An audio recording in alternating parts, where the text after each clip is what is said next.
자라투스트라는 이렇게 말했다. 이런 책이 있죠. 프레드리히 니체라는 사람의 책입니다.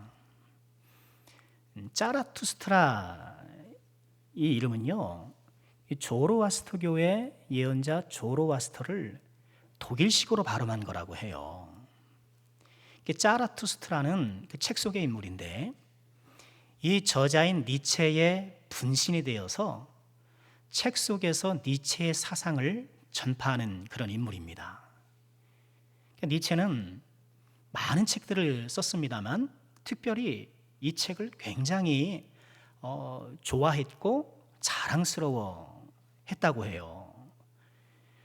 그래서 스스로 이 책을 제5의 복음서다 또는 미래의 성서다 이렇게 자화자찬하면서 자랑했다고 해요.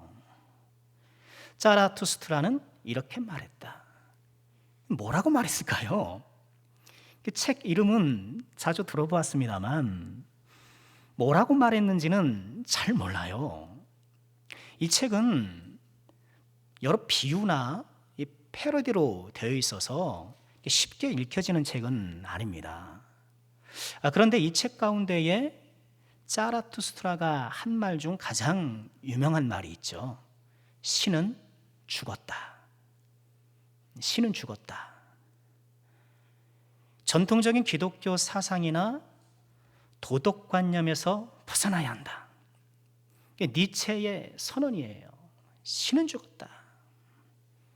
신은 죽었으니 이런 기독교적 사상이나 도덕적 관념에서 벗어나 자기 힘으로 강해지는 이 니체의 표현에 따르면은 위버맨시, 독일 말로 그러는데요. 제 발음이 시원치 않아서 초인 그런 초인이 되어야 한다라는 것.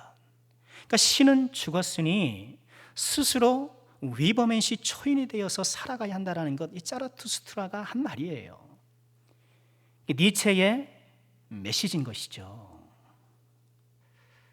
신은 죽었다 이렇게 선포를 했습니다만 니체는 루터교 목사님의 아들이에요. 그리고 그의 어머니 역시 목사님 딸이었고요.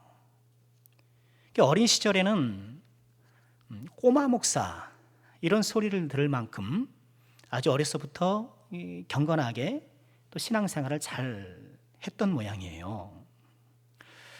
그러나 성장 과정에서 기독교의 위선에 실망하게 되었고 결국 신앙을 저버리게 됩니다. 근데 신앙을 저버릴 뿐만 아니라 자신의 온 지성을 동원해서 기독교를 강력하게 비판해요. 서양 철학사에서 기독교를 가장 강렬하게 비판한 인물을 꼽으라면 니체예요. 그의 책 제목 중에는 안티크리스트, 반 그리스도 혹은 적 그리스도 이런 책 제목까지 있을 정도예요. 그는 25살에 스위스 바젤 대학의 교수로 인용될 만큼 천재성을 인정받습니다. 그러나 그 인생 중반을 넘어서면서 심각한 정신질환을 겪게 되고요. 그럼에도 불구하고 자기 사상을 끝까지 고집합니다. 20세기가 시작되는 1900년에 54세의 일기로 세상을 떠나는데 그때까지 자기 사상을 끝까지 고집해요. 그리고 그가 죽기 2년 전인 1888년 마지막 책을 저술합니다. 그 책의 제목이 오늘 설교의 제목입니다. 이 사람을 보라. 이 사람을 보라. 이 책을 좀 잠시 소개하면은요, 서문을 포함해서 총 4챕터로 되어 있어요. 서문에는 자기 자신과 자기 책에 대한 그런 자부심이 가득해요. 일부 인용해 보면 이런 내용이 있습니다. 내 글의 공기를 들이마실 줄 아는 사람이라면 그것이 높은 곳의 공기이며 강렬한 공기임을 알고 있을 것이다. 내 책에 높은 곳의 공기, 신선한 공기라는 거예요. 이 공기를 마시려면 그만한 자질을 갖추고 있어야 한다. 아무나 마실 수 없다는 것이죠. 제대로 갖추고 이 책을 읽으라는 거예요. 또 이렇게 얘기를 해요. 내 글들 가운데 자라투스트라는 이렇게 말했다는 독보적인 자리를 차지하고 있다. 이 책으로 나는 여태껏 인류가 받은 선물들 가운데 가장 큰 선물을 준 것이다. 수천 년을 넘어 울려 퍼질 목소리를 지닌 이 책은 이 세상에 존재하는 최고의 책일 뿐만 아니라 저 높은 산의 공기이며 가장 깊이 있는 책이며 그 속에 두레박을 내리면 황금과 자비를 가득 끌어올릴 수 있는 아무리 퍼내도 마르지 않는 셈이다. 자기 책을 이렇게 자화자찬해요. 이어지는 그 책의 챕터의 제목들은 이렇습니다. 1장의 제목은 그래요. 나는 왜 이렇게 지혜로운가? 2장, 나는 왜 이렇게 똑똑한가? 3장, 나는 왜 이렇게 좋은 책을 쓰는가? 뭐 실소가 나오잖아요. 정말 정신질환에 걸린 것이 맞구나. 아마 그렇게 좀 생각할 만큼 소위 말하는 자복도 이런 자복이 아니죠. 그런데 이런 제목들은 이 니체의 단순한 자기 교만이 아니에요. 단순한 자기 교만을 넘어서 전통적 기독교의 규범, 그럼 도덕적 규범을 벗어나 자기 힘으로 살아가는 인간이 얼마나 위대한가 찬양하는 거예요. 나는 왜 이렇게 지혜로운가? 나는 왜 이렇게 똑똑한가? 나는 왜 이렇게 좋은 책을 쓰는가? 그런데 니체가 이 자기 책 제목을 가져온 그 인용한 곳이 어딜까요? 오늘 본문 말씀이에요. 요한복음 19장 5절 말씀이에요. 이에 예수께서 가시관을 쓰고 자색 옷을 입고 나오시니 빌라도가 그들에게 말하되 보라 이 사람이로다. 이 사람을 보라. 이 사람을 보라. 자, 어떤 장면인가요? 지금 빌라도가 예수님을 넘겨받았잖아요. 금요일 새벽 아침이겠죠. 예수께서 채찍으로 맞았어요. 그러니까 빌라도는 예수님을 이렇게 몇 개 신문에 보니까 죄가 있다라고 생각이 되지 않은 거예요. 그렇죠. 그렇게 죽일 죄가 아닌 거죠. 좀 이상한 사람이긴 하나, 빌라도 관점에서 보면. 그래서 채찍질로 좀 혼쭐을 내주고 내보내면 되겠지 않겠는가? 그래서 혼쭐을 내주고 채찍질을 가하고 그 과정에서 군인들이 가시면류관을 씌우고 홍포를 입히면서 예수님을 조롱하잖아요. 이렇게 누더기진 예수님 백성들 앞에 딱 내보이면서 자, 나는 죄가 없다고 생각하는데 여러분 어떻게 사는가? 이 사람을 보시오 하면서 예수님을 내보이는 장면이에요. 빌라도는 비록 그가 예수님을 믿은 사람은 아니고 또 예수님을 존경하지도 않았습니다만 이 사람을 보라 하면서 예수님을 보도록 아마 빌라도가 이 사람을 보라 라고 외쳤을 때 거기 있던 모든 사람들이 그 관정에 있던 모든 사람들이 다 예수님을 보았을 거예요. 빌라도는 예수님을 가르쳐서 이 사람을 보라 라고 얘기를 했는데 니체는 요 말을 가져와 가지고 어떻게 해요? 기독교적인 전통 규범에서 벗어나 자기 힘으로 살아가는 그 초인 위버맨 씨, 이 사람을 보라 라고 이렇게 바꿔 사용하는 거예요.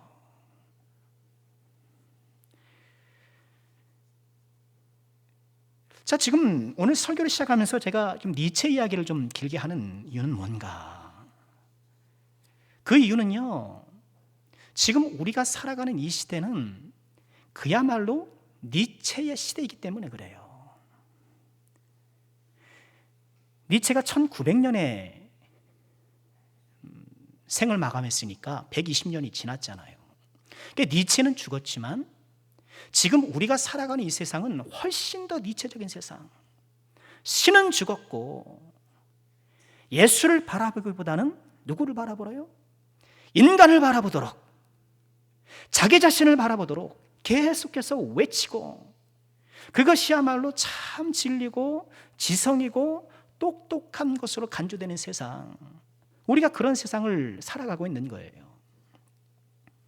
이 자라투스트라는 이렇게 말했다. 이 책은 상업적으로 실패했다고 해요. 책도 좀 어렵거니와 또 내용도 그 시대에는 별로 환영받지 못했는데, 그러나 오늘날 이 니체의 사상은 큰 흔행을 거두고 있어요. 어딜 가나 다 니체의 사상으로 가득 차 있어요. 신은 죽었다. 인간을 봐라.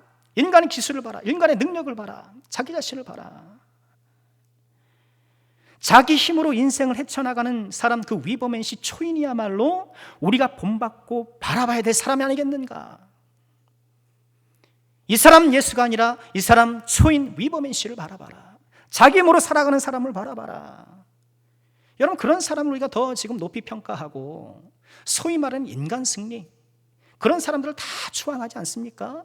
바닥부터 위로 올라간 사람, 입지전적인 인물, 그런 사람들의 어떤 성공 사례를 보면서 야, 나도 저렇게 되고 싶어, 저렇게 되고 싶어 하면서 그런 초인적인 위버맨시를 바라보면서 나도 다 그렇게 되고 싶어 하고 우러르고 있는 세상이잖아요. 지금 코로나 사태가 계속 이어지고 있는데, 이런 전 세계적 전염병은 말세의 징조임이 틀림없죠.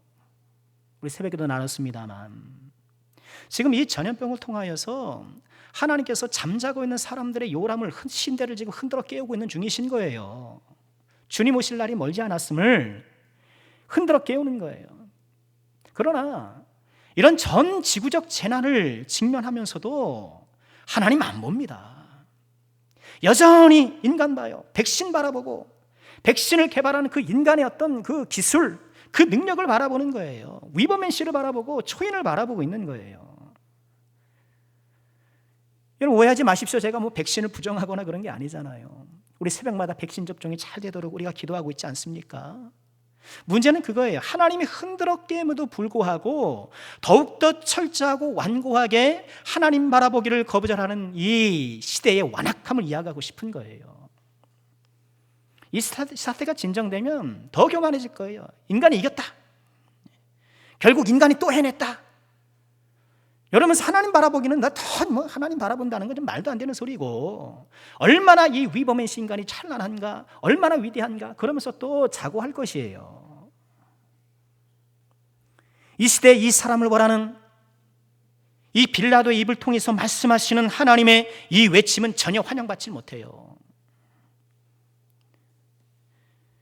얼마 전 사택 엘리베이터에서 같은 라인에 사는 그 분을 만났어요. 엘리베이터에서 같이 올라가니까 가볍게 인사를 나누지 않았습니까? 나누지 않았겠어요? 그분이 그러시더라고요. 코로나 때문에 참 답답하다는 거죠. 그렇죠. 답답하고, 아이고, 이게 사는 게 뭔지 모르겠습니다.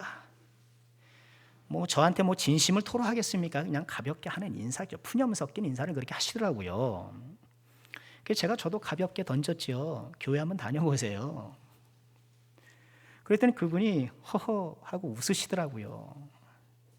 그런데 그 웃음이, 그분이 어쨌든 제가 이웃이니까 티를 안 내려고 부단히 애를 쓰신 것 같아요. 그러나 그 웃음 속에 담겨있는 비웃음적인, 그게 말이 됩니까? 지금 뭔 소리를 하십니까?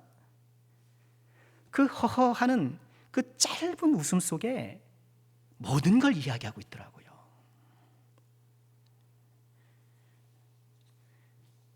이 사람을 보라, 예수를 보라. 되도 않는 소리라고 말해요. 이 세상은 무슨 소리를 하느냐, 지금 어떤 시대인데. 또한 이 시대는 주를 보라가 아니라 나를 보라야. 나를 보라, 나를 보라. 다 자기 보여주려고 애를 써요. 좀 전에 니체가 나는 왜 이렇게 지혜로운가? 나는 왜 이렇게 똑똑한가? 나는 왜 이렇게 좋은 책을 쓰는가? 그런 얘기를 할 때 우리가 좀 웃었잖아요. 근데 뭘 웃어요? 다 그러고 사는데. 어딜 가도 다 사진 찍어서 올리더라고요. 어디 여행 가도 사진 찍어서 올리고, 어디 식당 가서 또 맛있는 거 드시면은 꼭 사진 찍어서 올리시더라고요. 뭐 그게 뭐 나쁘다 뭐 그런 얘기가 아니라, 왜 그런가요? 사람들은 너도 나도 내가 얼마나 좋은 것을 누리는지, 내가 얼마나 많은 것을 누리는지 자랑하고 싶은 마음들이 다 있는 거예요. 좀 몸매 좋고 좀 이렇게 잘고 잘생기고 이런 사람들은 다 사진 찍어서 올리잖아요. 사진 그걸로 돈 벌잖아요. 꼭 끼는 거 있고 뭐 운동해가지고 뭐 우락부락한 거 딱 찍어가지고, 예. 나를 보라는 거예요. 사실 다 니체죠 뭐. 다 니체예요.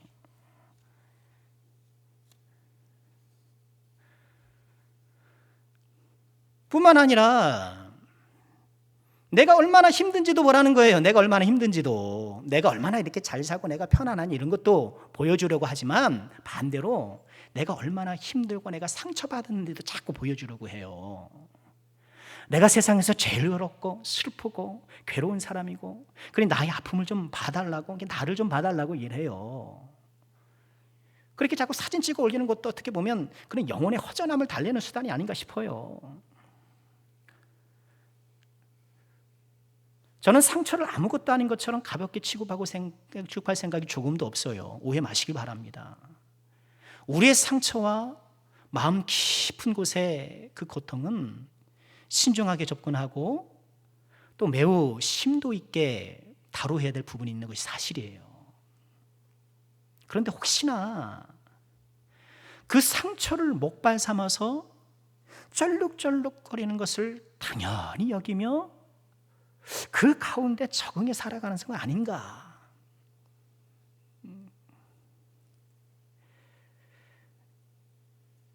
하나님이 죽은 시대, 예수를 보기보다는 인간을 바라봐라, 자기 자신을 봐라.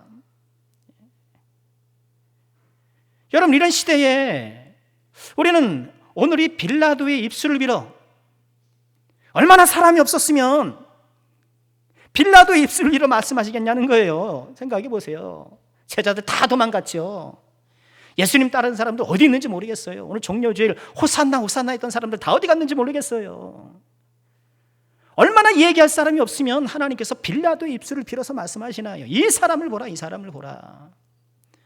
오늘 종려주일 고난주간에 시작하는 이 거룩한 날에 우리가 다시 한번 이 말씀을 마음으로 받아서 저마다 자기를 보라, 이런 인간을 보라 하는 이 시대에, 하나님은 죽었다는 시대에 우리는 누구를요? 예수 그리스도를 다시 한번 바라보고 예수님께 소망을 두고 이 사람 예수를 바라보는 그런 믿음으로 다시 한번 새롭게 되어지기를 주님의 이름으로 축원드립니다.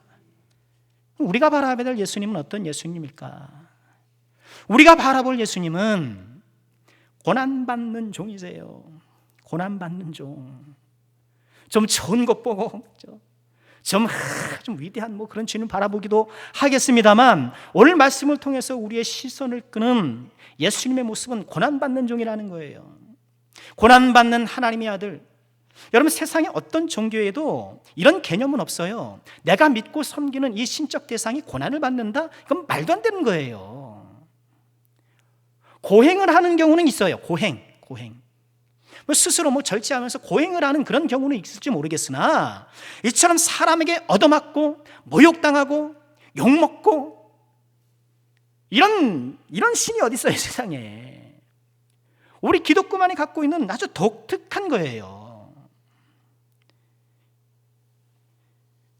우리가 믿는 예수님은 어떤 예수님인가요? 고난받으시는 예수님, 배신당하시는 예수님, 자기 제자에게 배신이나 당하고 채찍이 얻어맞고 힘없이.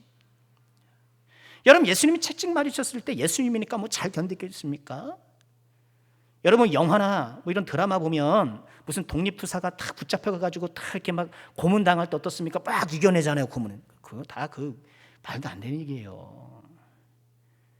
내 살을 지지는데 어떻게 그럽니까? 내 살이 뜯겨나가는데. 예수님도 죽을 듯 비명을 치셨을 거예요. 군병들이 희롱 삼아서 가시덤불로 왕관을 만들어 씌우죠. 어디서 갈대를 주워와가지고 손에 쥐어주고는 왕노릇 하라 그럽니다. 유대인이 왕이여 평안하시오. 다음날 조롱합니다. 갈대를 들어서 머리를 치고 손으로 따귀를 때리고 침을 뱉고 온갖 조롱을 다 합니다. 채찍으로 진리적인 몸에 홍포를 입혀요. 거친 홍포를 입힌 거예요. 여러분 상처 났는데 거기다 옷 입어 보세요. 마치 비 오는 날에 밖에 묶인 개가 속수무책으로 비를 맞는 것처럼. 어떻게 해요? 바깥에 묶여있는 이 개가 비가 쏟아지는데 어떻게 비 맞아야지? 마치 그런 강아지처럼 속수무책으로 폭행과 모욕과 고난을 받으신 이 예수님, 우리 하나님께서는 그 예수님을 바라보라는 거예요. 그러나 예수님이 그런 분이시기 때문에, 이런 온갖 고난을 몸소 받으신 분이기 때문에 우리에게 역설적으로 위로가 되는 거예요. 왜? 이 예수님은 질고를 아는 분이시기 때문에.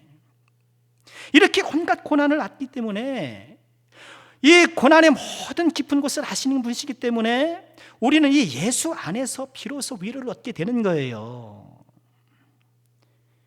이사야는 예수님을 내다보면서 이렇게 말했죠.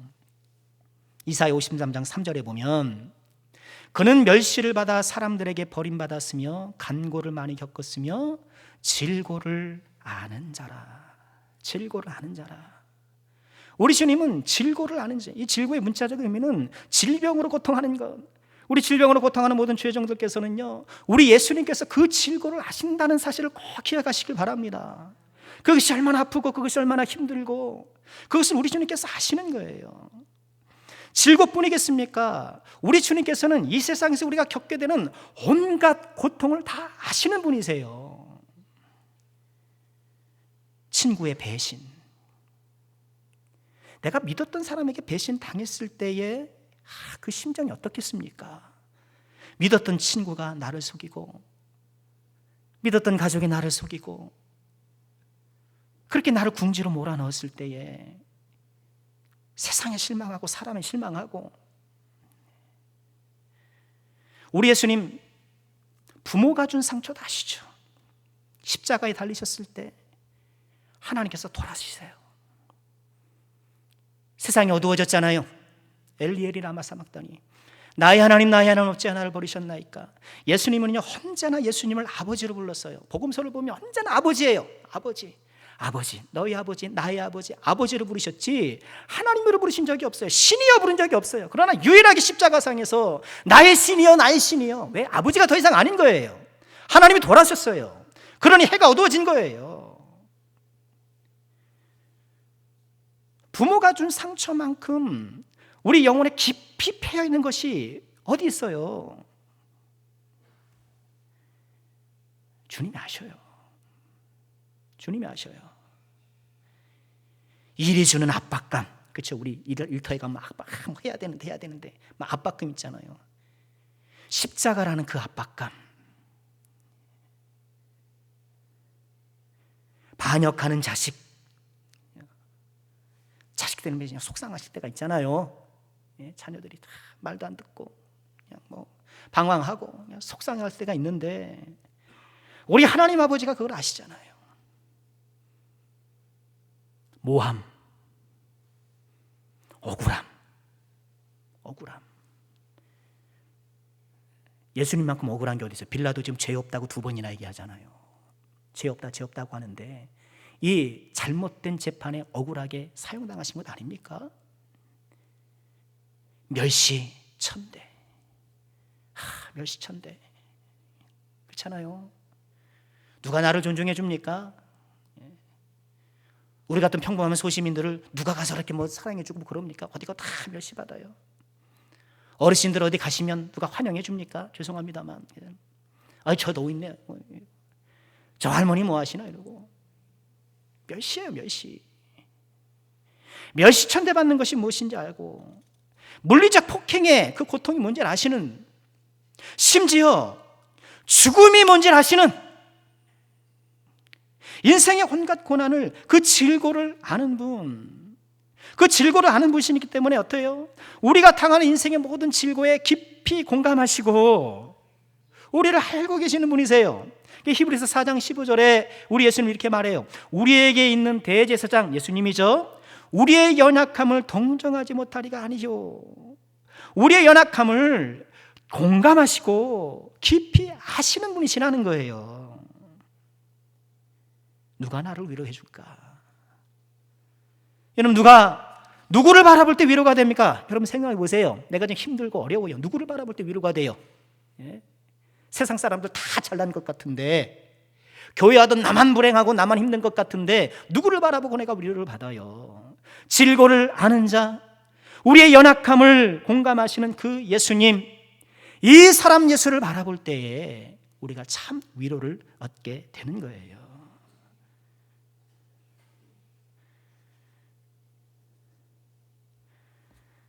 그러나 우리가 이 예수님을 바라봐야 될 이유는 질고를 알고 공감해 주시기 때문만은 아니에요. 더 중요한 이유가 있어요. 뭔가요? 그것은 다름 아니라 예수님이 그 당하신 고난이 바로 우리를 위한 고난이기 때문이에요. 우리를 위한 고난. 예수님의 고난은 우리를 위한 것이었어요. 우리 죄를 대신해서 당하신 고난이에요. 내가 당해야 될 그것을 정말 말로 형용할 수 없는, 어떻게 이런 일이, 세상에 어떻게 이런 일이, 여러분 그게 아니고요. 정말 이 우주에 어떻게 이런 일이 있을 수 있는가? 이 사실을 인정하고 믿는 것이 우리 신앙의 출발점 아닌가요? 예수께서 나를 대신해 십자가에 달려 돌아가셨다는 것, 여러분 이 단순하지만 우리가 결코 잊을 수 없는 이 명제가 나에게 어떻게 지금 작용하고 있는가, 이걸 좀 돌아봐야 돼요. 그저 딱딱한 지식으로, 교리로 나에게 앉아 있는가, 아니면 여전히 살아 생생하게 나에게 감각적으로, 감정적으로 내게 남겨 있는가, 우리는 돌아봐야 돼요. 예수님께서 나를 대신해 십자가에 달려 돌아가셨다는 것을 우리가 믿으면서도 우리의 마음이 얼마나 건조하고 화석화되어서 그저 딱딱하기만 한 것은 아닌가. 이 사실을 믿지 않고는 예수님 믿는다 할 수 없죠. 그가 찔림은 우리의 허물 때문이요, 그가 상함은 우리의 죄악 때문이라. 그가 징계를 받음으로 우리는 평화를 누리고 그가 채찍에 맞음으로 우리는 나음을 입었도다, 받았도다. 예수님 우리 허물 때문에 찔림을 당하시고, 예수님께서 우리의 죄악 때문에 상함을 입으시고, 그 덕에 우리가 하나님과 화평을 누리고, 예수님께서 채찍에 맞으셨기 때문에 우리가 나음을 입게 되었고, 베드로전서 2장 24절에 이렇게 말씀하시죠. 친히 나무에 달려 그 몸으로 우리 죄를 담당하셨으니, 그 몸으로 우리 죄를 담당하셨으니, 여러분 나의 죄를 담당하시기 위하여서 지금 채찍에 맞고 이 빌라도 관장에서 많은 사람들의 웃음거리와 조롱거리가 되고, 지금 이 사람들이 예수를 바라볼 때 어떻습니까? 막 살기가 일어난 것 같아요. 십자가에 못 박으라고 그 사람들 아주 눈이 뒤집혔죠. 그러나 우리가 바라볼 예수님은 어떤 예수님이십니까? 저 모욕과 고난이 나를 위해, 우리를 위해 당하신 것이라는 그 사실을 바라보고, 나를 위해 지금 저희 서 있는 예수님, 그 예수님을 우리가 바라봐야 하는 것이죠. 나를 위하여 십자가에 중한 고통 당하사, 나를 위하여 십자가에 중한 고통 받으사 대신 죽은 주 예수의 사랑하신 은혜여, 보배로운 피를 흘려 영영 죽을 죄에서 구속함을 받은 우리 어찌 찬양 안 할까. 나를 위해 십자가에 달리신, 나를 위해 죽으신 그 예수님을 우리가 다시 한번 바라볼 수 있길 바랍니다. 그 예수님을 바라보면 나를 위해 중한 죄짐 받고 죽으신 그 예수님을 바라보면 늘 감사하고 또 늘 죄송하고 늘 그런 마음이죠. 마치 내가 똑똑해서 시험 합격해서 구원받은 것처럼, 뭐 내가 잘해서 내가 구원 얻어낸 것처럼, 여러분 우리가 그런 생각 혹여 그런 마음을 다시 한번 다 비워버리고요, 나를 위해 중한 죄 좀 지시고 십자가에 달려 돌아가신 나를 대신해서 죽으신 그 예수님을 바라보는 우리 모두가 될 수 있기를 주의 이름으로 축원합니다. 겉옷과 속옷까지 다 군병들의 제비뽑기 도구로 뺏기셨잖아요. 모든 성화가 다 예수님의 중요 부위는 가리고 다 그렇게 그림을 그리나, 그러나 실제로 어떻습니까? 홀딱 벗겨져서 그 나무에 달리신 그 예수님, 그 예수님을 바라보면 알량한 자존심이 웬 말이에요? 알량한 자존심이 웬 말이에요? 밤새 신문과 모든 책찍질로 만신창이가 되어서 십자가를 지고 갈 힘조차 없어서 누가 대신 그 십자가를 지고 가야 했잖아요. 그렇게 어렵게 힘들게 십자가를 지고 가신 예수님을 바라보면 십자가라는 내팽개치고 봄날 소풍 가듯 십자가의 수고는 외면하고 어떻게 하면 수고하지 않고 구원받을까, 이런 궁리하는 얄팍한 생각이 부끄러워지는 것이죠. 십자가에서조차 주여 저들의 죄를 용서해 주십시오, 저들이 하는 일 알지 못합니다, 그 예수님을 바라보느라면, 아니 무슨 죽고 사는 문제도 아닌데, 뭐 내 인생 그렇게 왔다 갔다 하는 그런 문제도 아닌데 용서하지 못하고 화해하지 못하고 계속 그만 붙잡고 살아가는 우리의 모습이 한없이 부끄러운 것이죠. 예수님의 십자가를 믿는다면, 예수님의 십자가를 바라본다면 우리가 더 이상 그래서는 안 되는 것이겠죠. 고난받는 이 사람 예수를 바라볼 때 비로소 우리 신앙생활에 스며든 모든 오염의 요소들이 사라지는 거예요. 정말 예수님 바라보지 않으면 아무것도 할 수 없어요. 오전에 우리 새벽 예배에도 우리 섬김에 대해서 잠시 나눴었는데, 예수님 바라보지 않으면 무슨 세상에서 섬깁니까? 여러분 섬긴다고 나를 알아줍니까? 섬긴다면 다 호구로 봐요. 사람 약하게 봐요. 얕잡아 본단 말이에요. 내가 허드렛 일을 하고 남들 하기 싫어하는 일을 해봐요. 원래 그런 사람인 줄 알아요. 그러니 섬김을 싫어하는 거예요. 철저하게 내 목 챙겨야 되고, 오히려 내가 좀 센 척해야 나 얕잡아 보이지 못하고, 그래야 내 몸 마음이 편하다고 생각해요. 다 그러고 살아요. 우리 자식들한테 그렇게 가르치잖아. 어디서 너 손해보지 말라고. 왜 너만 그 일을 했냐, 네가 왜 그렇게 지저분 일을 하느냐, 야단치잖아요. 섬김이 모욕받는 이 시대에 주님을 바라보지 않으면 섬길 수가 없는 거예요. 우리 신앙의 모든 오염의 요소들, 우리 신앙의 부족한 모든 부분들을 우리가 무엇을 바라볼 때, 지금 빌라도 관정에서 이 고난의 정으로 모든 사람 앞에 서 있는 이 예수님을 바라볼 때 이런 모든 것들이 사라지고 온전케 되는 거예요. 우리 예수님 어떤 예수님입니까? 온전케 하시는 예수님. 히브리서 12장 2절에 이렇게 말씀을 하시죠. 믿음의 주여 또 온전케 하시는 예수를 바라보자. 우리가 어떻게 온전해질 수 있는가? 예수님을 바라볼 때, 어떤 예수님? 고난의 예수님, 십자가 예수님을 바라볼 때 우리가 비로소 온전해질 수 있는 거예요. 우리의 눈이 가려지고 그 십자가 예수님, 이 고난의 예수님 우리가 바라보지 못하면 우리가 자꾸 오염되고 자꾸 물들고 그렇게 될 수밖에 없는 것이죠. 주만 바라봐야 돼요. 정말. 그래서 말씀을 준비하면서 다시 한번 깨닫는 거, 그렇구나, 주님 바라봐야 되겠구나. 사람 바라보면 다 실망해요. 그죠? 목사 바라봐도 다 실망합니다, 여러분. 그렇죠? 줄줄 새는 바가지인데, 우리 주변 사람을 보면 누가 그렇게 훌륭하고 누가 내 마음에 그렇게 쏙 들고 누가 그렇게 대단한 사람이 어디 있어요? 다 저 사람 왜 저래? 내 마음에 안 들고. 다 그런 사람들 뿐인 거죠. 사람 보면 다 실망해요. 사람 보면 다 낙심해요. 누굴 바라요? 예수님을 바라볼 때에, 이 주님을 바라볼 때 우리의 믿음이 온전히 세워지는 것이에요. 2021년 고난주간을 맞아 이 예수님을 바라보는 모든 죄종들 되시길 다시 한번 주의 이름으로 축원합니다. 예수님께서 이 질고를 아는 자가 주시는 그 위로와 이 고난의 주님께서 주시는 그 온전함을 힘입어서 다시 한번 주를 위해 힘껏 살아가는 우리 모두가 될 수 있기를 주님의 이름으로 축원드립니다. 자, 말씀 마치겠습니다. 이 사람을 보라. 오늘 이 문구는 라틴어로 에체 호모 이렇게 발음하거든요. 많은 예술가들에게도 영향을 끼쳤어요. 그러니까 중세 이후에 많은 예술가들이 이 에케 호모라는 이 제목의 그림들을 얼마나 많이 그렸는지 한 수백 점이 된대요. 그 가운데서도 1589년에 태어나서 35년밖에 못 살았다고 그래요. 도미니크 페티라는 분의 에케 호모 이 사람을 보라 제목의 그림이 유명해요. 그분이 두 편의 그림을 그렸다고 해요. 이 에케 호모라는 제목으로 두 편의 그림을 그렸는데, 여러분 보시기에 왼편에 있는 그림은 그가 한 10년 동안 준비하고 연습하고 하면서 이렇게 그렸다고 해요.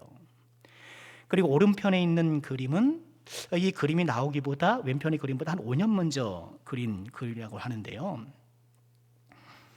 이 중 오른편에 있는 그림이 유명해요. 왜냐하면 이 그림을 보고 인생이 바뀐 사람들이 있기 때문에. 대표적인 사람이 진젠도르프 백작이라는 사람이에요. 1700년에 태어난 분이시거든요. 이 사람은 드레스덴, 여러분 드레스덴 그 전에 박근혜 대통령이 드레스덴 선언, 독일 방문했을 때 드레스덴 선언 뭐 했던 그런 동네예요. 드레스덴 출신의 귀족 집안에서 태어났어요. 그가 태어난 지 6주 만에 아버지가 돌아가시고 4살이 되었을 때 어머니는 재혼하시고, 그래서 할머니 아래서 자랐거든요. 그런데 할머니가 믿음이 참 좋으신 분이라 참 경건한 가운데 자라났어요. 얼마나 어려서부터 신앙이 좋은지 9살 때부터 선교사가 되기로 막 마음을 다짐을 하고, 중고등학교 갔을 때에는 뜻이 같은 친구들과 함께 기도 모임을 이렇게 여러 개를 만들어서 기도도 하고, 하나님의 놀라운 은혜를 어려서부터 받은 그런 친구죠. 그런데 이 진젠도르프 백작이 1719년, 그러니까 그가 19살 되던 해에 그때는 법학을 공부하고 있을 때였는데 수학여행 비슷하게 독일을 여행하게 되었나 봐요. 그러던 차에 뒤셀도르프의 이 페티의 에체 호모라는 이 그림을 보게 되는 거예요. 저 그림 하단에는 이런 글귀가 써 있어요. 나는 너를 위해 목숨을 버렸다. 지금 너는 무엇을? 진젠도르프는 이 그림 앞에서 한참을 서 있었다고 해요. 성령께서 이 그림을 통해 그를 붙들어 주시는 것이죠. 그 글을 읽던 진젠도르프는 이렇게 결단합니다. 주님, 오랫동안 당신을 사랑했지만 당신을 위해 한 것이 없습니다. 앞으로는 당신이 이끄시는 어떤 것이라도 하겠습니다. 마음의 결단을 한 거예요. 그리고 집으로 돌아와서 진젠도르프는 이 자기 집을 예배당으로 내어드리고, 그리고 몇 년 후에 자기 집과 귀족이니까 영토가 있잖아요. 그 영토를 체코에서 종교의 자주를 찾아온 모라비안 교도라고 있거든요. 이 모라비안 교도가 요한 웨슬리에게 영향을 줬던 그런 경건한 무리들이거든요. 그 사람들이 종교의 자유를 피해서 왔을 때에 그들을 자기 영토 안에 받아줍니다. 약 300명의 모라비안 성도들이 정착하고, 그 정착한 곳을 헤른후르트, 주님의 보호라는 뜻인데 그것이 이제 독일에 지금도 지명으로 남아있다고 해요. 정착존을 생기고 이곳을 선교사를 양성하는 훈련소로 삼아 이후에 많은 선교사를 보내셨다는 거예요.